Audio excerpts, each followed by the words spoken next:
අපි මේ කරන්න යන්නේ විද්‍යාව සහ බුද්ධ ධර්මය පර්යේෂණයකට භාජනය කිරීමක්.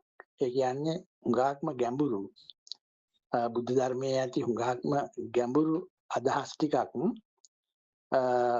වයස අවුරුදු අපි කියමු 12 13 වගේ ඉඳලා වයස අවුරුදු 18 19 වගේ ඒ වයස් ප්‍රමාණයේ ශිෂ්‍ය ශිෂ්‍යාවන්ට එක්කෝ ළමා ලපටින්ට කියලා කිව්වත් කමක් නැහැ.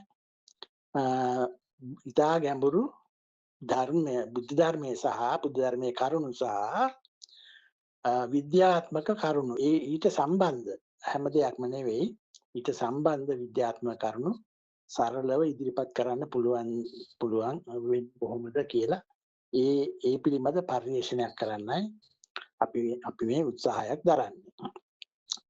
ඉතින් මේ අපි ඒකට තෝරගත්ත මාතෘකාවක් හැම ධර්මතාවයක්ම ඇති වෙන තැනම නැති වෙනවා කියන වාක්‍යය.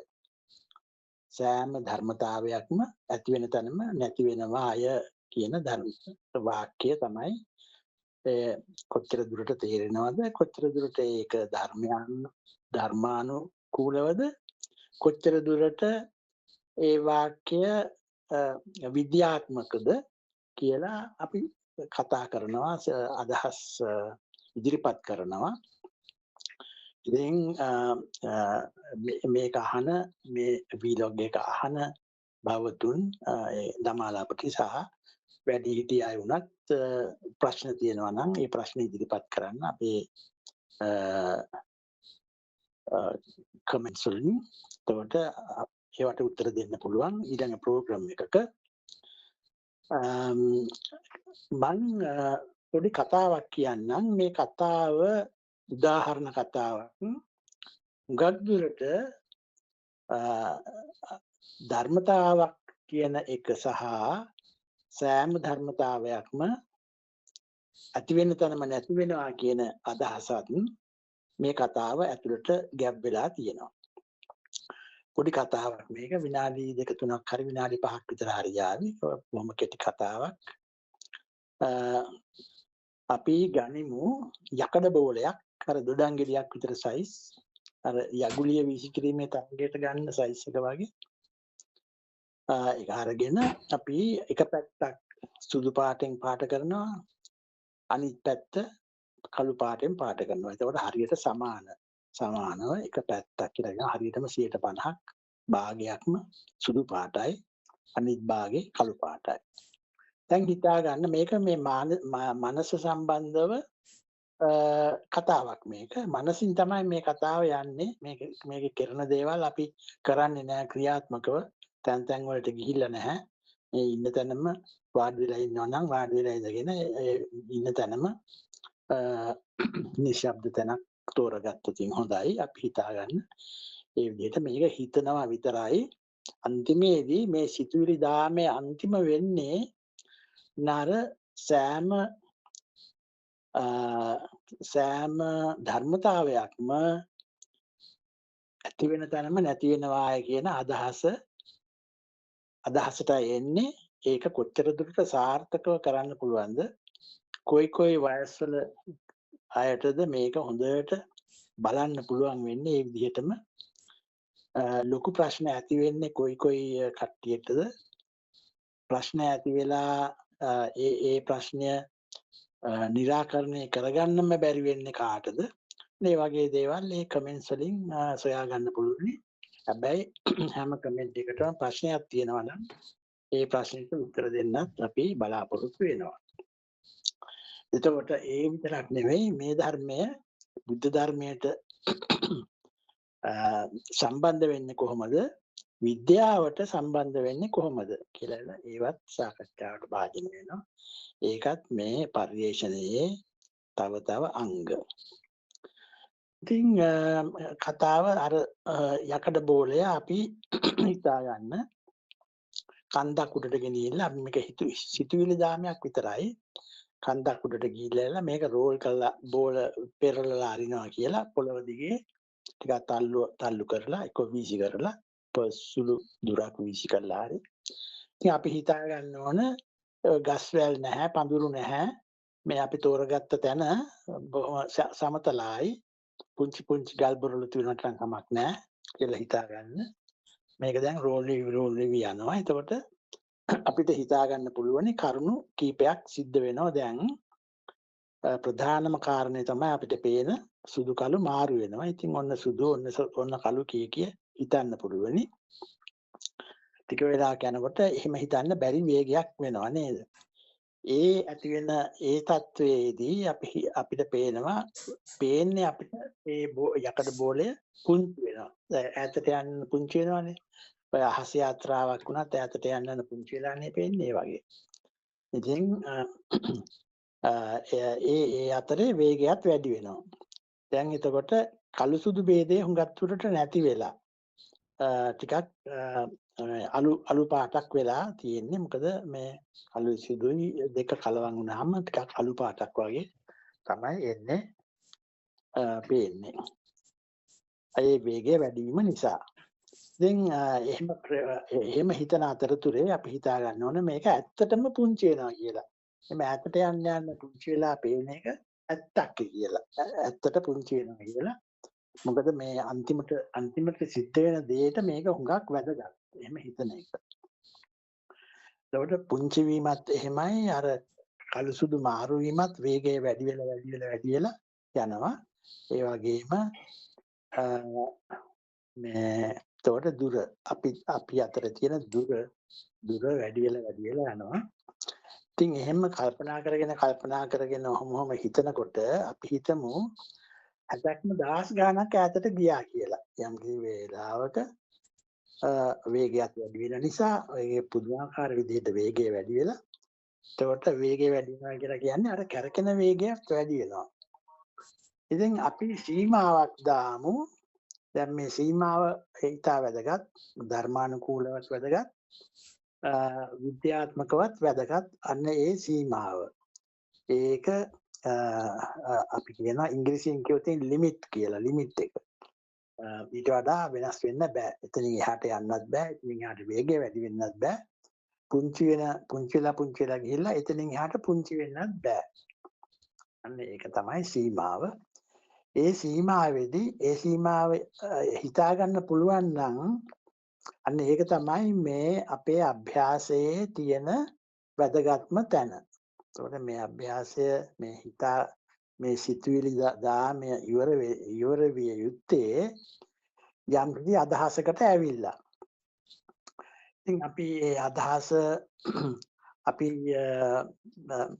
දැනට తాවකාලිකව අපි වචනයක් ගනිමු.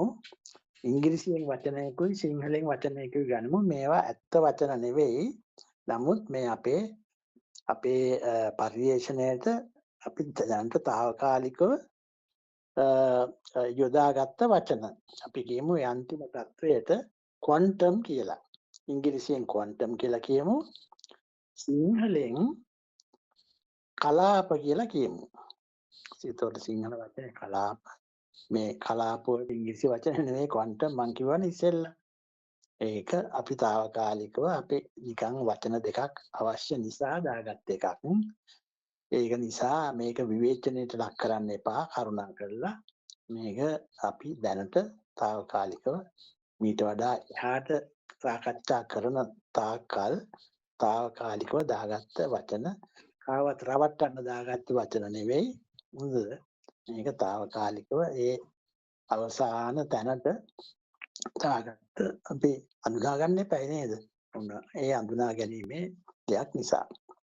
එතකොට අපි කියමු ඊළඟට අර කලාප කියන ඒ පුංචිම අවස්ථාව කොයි වගේද කියලා ටිකක් කතා කරමු. අපි ඉංග්‍රීසි වචනේ අමතක කරලා දාමු. මම ඉංග්‍රීසි වචනයක් දාන්න ඕන නිසා දැම්මා මිසක් ඒක මෙතෙන්ට වැදගත් නැහැ. අපි මේ කතාව කරන්නේ සිංහලෙන් නිසා විශේෂයෙන්ම. ඒකට කලාප කියන ඒ ධර්මතාවය කියලා කිව්වනේ. ඒ ධර්මතාවය කියන එක වචනේ ටිකක් විස්තර කරන්න ඕන. ධර්මතාවයකට උදාහරණ දෙනවා නම් මේ කාන්දම් බලය ධර්මතාවයක්. මේ විශ්වයේ තියෙන ධර්මතාවයක් තමයි කාන්දම් බලය. තව ධර්මතාවක් කියනවා නම් ආලෝකය ධර්මතාවයක්. ඒකට ආලෝකය කියන්නේ ඉලෙක්ට්‍රෝමැග්නටික් වේව්ස් කියලා ඉංග්‍රීසියෙන් කියන්න පුළුවනි. මේ විද්‍යුත් කාන්දම් තරංග. ඉතින් ඒක නිසා ඒකත් ධර්මතාවයක්. විශ්වයේ තියෙන ධර්මතාවයක්. ඔය වගේ ග්‍රැවිටි කියන එක මේ භූමියේ තියෙන ආකර්ෂණය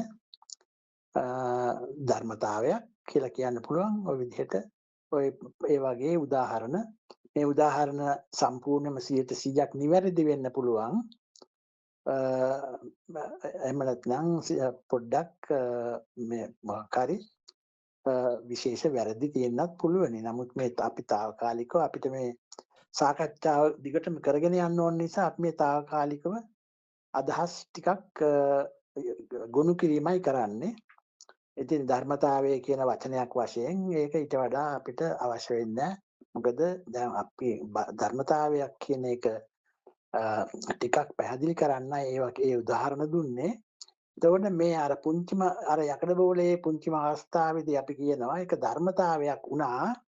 ඒක නිසා දැන් එතන යකඩ නැහැ. යකඩ බෝලයක් නෙවෙයි මින් ඉදිරියට.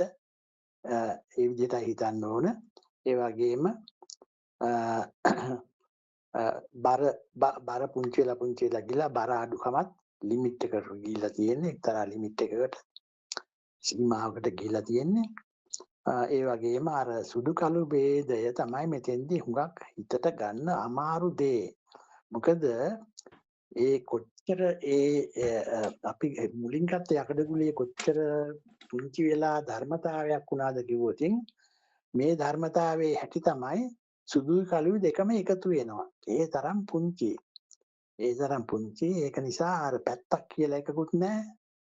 සුදුයි කළුයි කියලා පැති දෙකක් ඇත්තෙත් නැහැ. දෙකම එකතු වෙලා සිද්ධ වෙන්නේ මොකද්ද?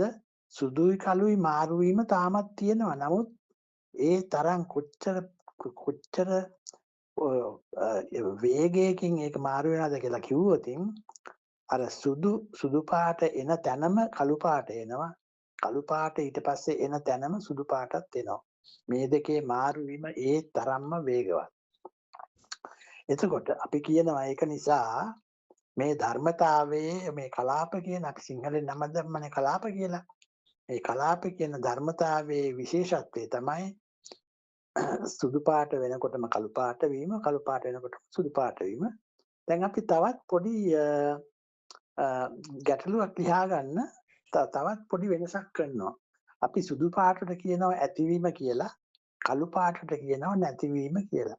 දැන් මේක පොඩි අපි කරන්නේ මේ පොඩි ට්‍රික් එකක් කරන්නේ. ඇස් බැඳුමක් වගේ දෙයක් කරන්නේ. අර කළු සුදු වෙනුවට ඇතිවීම නැතිවීම කියලා වචන දෙකක් දා ගන්නවා. එතකොට දැන් අපිට මේ තේරෙනවා ඇති වෙන තැනම නැතිවීමකුත් නැති වෙන තැනම ඇතිවීමකුත් වෙන්නේ කියලා. අන්න මේ කලාප කියන ධර්මතාවයේ හැටි තමයි. එතකොට දැන් ෆයිනල් වර්ෂන් එක මේ අන්තිම නම් වෙනස් කිරීම තමයි ඇති වෙන තැනම නැතිවීම, නැති වෙන තැනම ඇතිවීම සිද්ධ වෙනවා. එච්චර ඒ අවස්ථාවේදී. ඉතින් මේක ලෝක ධර්මතාවයක් බව මේක අපි හිතන්නේ මේක කරේ. හිතෙන් කරාට මොකද මේක ලෝක ධර්මතාවයක් බව විද්‍යාඥයින් සොයාගත්තා මීට අවුරුදු 60කට විතර උඩදී. ඒගොල්ලෝ කිව්වේ ඒ දවස්වල දැන් තරම් මේ අදහස දියුණු නැහැ ඒ දවස්වල. මීට අවුරුදු 60කට විතර උඩදී. ඒවා සයන්ස් මැගසින්ස් වල මාසික සංග්‍රහවල එහෙම පළ වුණා ඒ අදහස. ඉතින් ඒගොල්ලෝ කිව්වේ ඒගොල්ලෝ අංශුවක් සොයාගත්ත අය ඒ අංශුව හැමතිස්සෙම ඇති වෙන නැති වෙන ස්වභාවයක් තියෙන්නේ කියලා. ඒක තියරි එකක් හැබැයි. සොයාගත්ත අය කියලා කියන්නේ ඔය යම් කිසිදකින් බලලා එහෙම අරවම නෙවෙයි.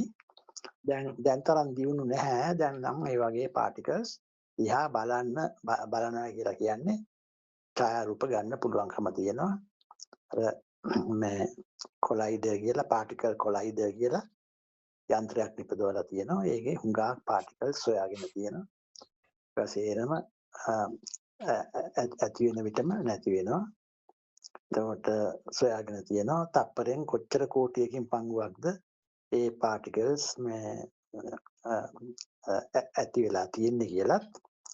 එතකොට අපි කිව්වහම මේ ධර්මයට කලාප කියන ධර්මතාවයට ඇති වෙන තැනම නැති වෙනවයි කියලා ඒත් අර විද්‍යාඥයෝ කියන විදිහට අනුව එක්කෝ හිතන්න ඕන මෙච්චර තප්පරයකින් කෝටි ගානකින් පංගුවක් තිබෙනවා කියලා. නැත්නම් ඉන් එහාට ගිහිල්ලා ඇති වෙන තැනම නැති වෙනවයි කියලත් හිතන්න පුළුවන් වෙන්න ඕන අපිට. මොකද ඒක මේ සිතුවිලි මාත්‍රයක් විතරයි එතකොටනේ. ඒක නිසා එහෙම කොහොම ගත්තත් කමක් නැහැ. තමන් කැමති විදිහකට ගන්න. නමුත් ඇති වෙන තැනම නැති වෙනවයි කියලා ගත්තොත් තමයි මේක හුඟක්ම පිරිසිදු වෙන්නේ කතාව. ඒ මොකද විශ්වය ශූන්‍යයි කියලත් කතාවක් තියෙන නිසා. එහෙම කතාවක් තියෙන අතරතුරේ අපිට පුළුවන් එතකොට තවත් සොයන්න, තවත් පරිශන කරලා කාගේ කොතනද මේ වගේ අදහසක් තියෙන්නේ කොහොමද කියලා මේ අපි කරන්න යන පරිශනය තව තවත් ගැඹුරු පරිශනයක් කරන්න පුළුවනි. ඒ වගේ අදහසක් තව විද්‍යාත්මකව සොයා ගන්න පුළුවන් නම් කොහේ හරි විද්‍යාඥයෙක් එහෙම අදහසක් ඉදිරිපත් කරොත් කවදා හරි. ඉතින් ඔන්න ඔකයි කතාව. දැන් කතාව සහ කතාවට සම්බන්ධ කරුණු විස්තර කිරීම අපි එතනින් සමාප්ත කරමු. ඉන් එහාට තව ප්‍රශ්න ආවොතින් අපි තව විස්තර කතා කරන්න පුළුවනි. එතකොට ඊළඟට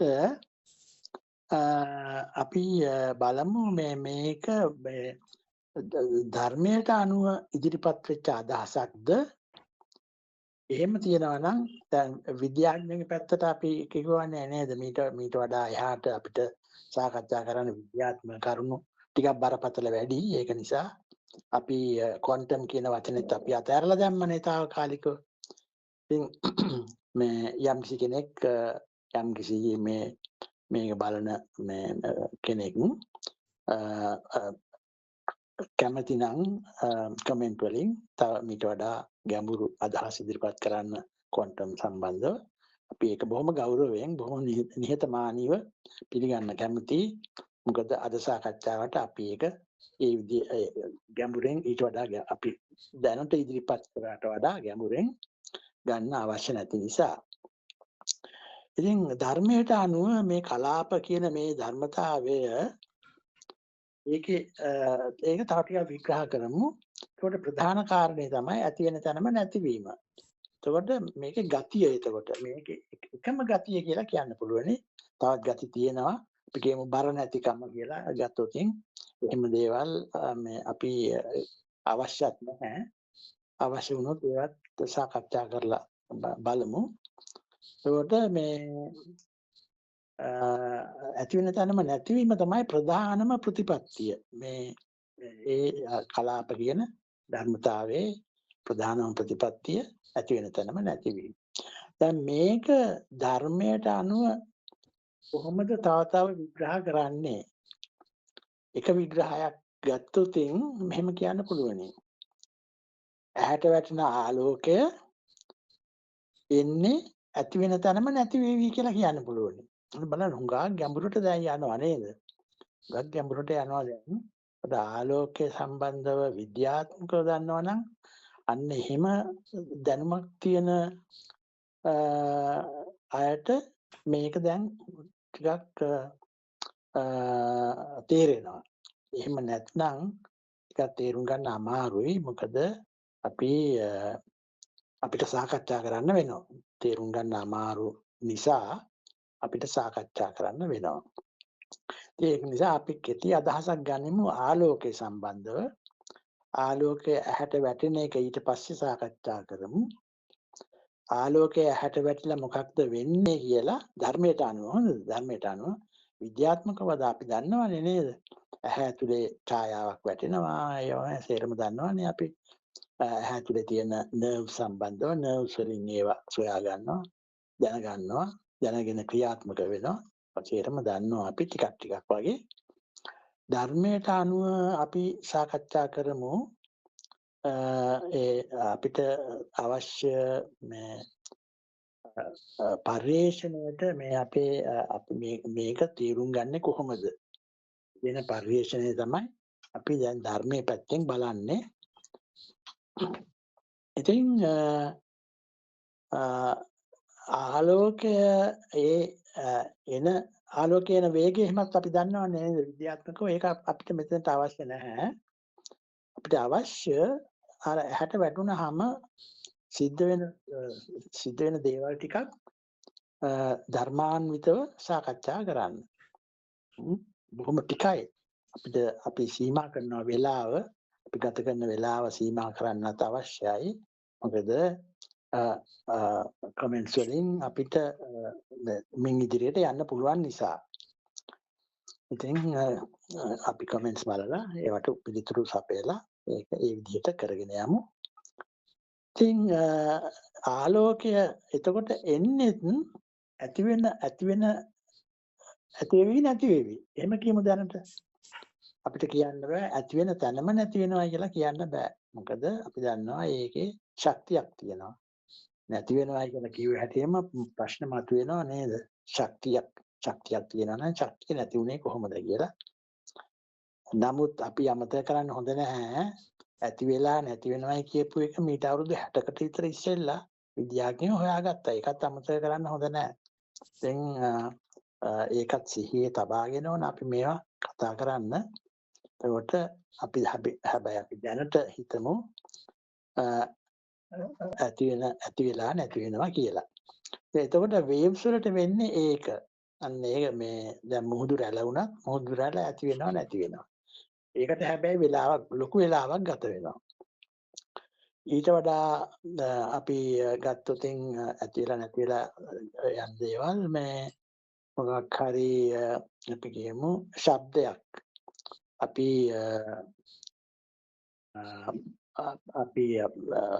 අපි මේසෙට මොකක් හරි දෙයකින් තට්ටු කරොත් එක්ක දොරට තට්ටු කරනවානේ අපි නේද? කොහෙට හරි ගියාම දොර අරින්න අවශ්‍ය නම් කොහෙ මොකකට හරි තට්ටු කරොත් එහෙම නැත්නම් සීනුවකට එක සැරයක් තට්ටු කරොත් තියෙන්නේ.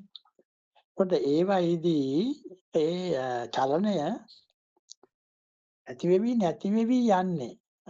අපි හොඳ උදාහරණයක් ගනිමු මේ වතුර තියෙන තැනකට අපි කියමු පොඩි පුංචි ජලාශයකට යමක් දැම්මා කියලා. අපි ජල පුංචි මේ ඔය මල් වතු වල එහෙම තියෙන ජලාශයකට පුංචි ගලක් විසි කරා කියමු. අර රවුන්ඩ් හැදෙනවා. ඒවා දුවනව නෙවෙයි අපිට පේනවා දුවනවා වගේ ඒ රවුන්ඩ් ඒවා දුවනවා වගේ රැලි.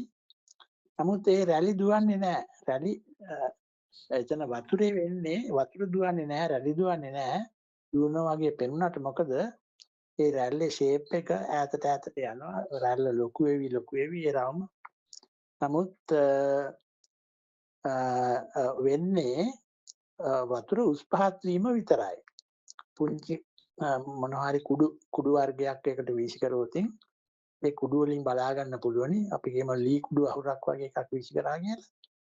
අර ලී කුඩු කෑලි උස් පහත් වෙන එක විතරයි වෙන්නේ කියලා හොඳට පැහැදිලිව පේනවා. ඉතින් ඒක ඕන තැනක අත්හදා බැලීමක් වගේ කරන්නත් පුළුවනි. ওই වගේ දෙයකින් බලා ගන්නත් පුළුවනි. එතකොට අර ඇහි ආලෝකය ඇවිල්ලා ආලෝකය ඇති වෙවි නැති වෙවි එන ආලෝකය ඇහැට වැටිලත් ඒ වැටේ වෙනවා. එතකොට ඇතුළේදී සිද්ධ වෙන්නේ දෙයක් ඊළඟට ඒක විද්‍යුත් තරංගයකට මාරු වෙලා විද්‍යුත් තරංගය ඇති වුනහම ඒකත් අර විදිහටම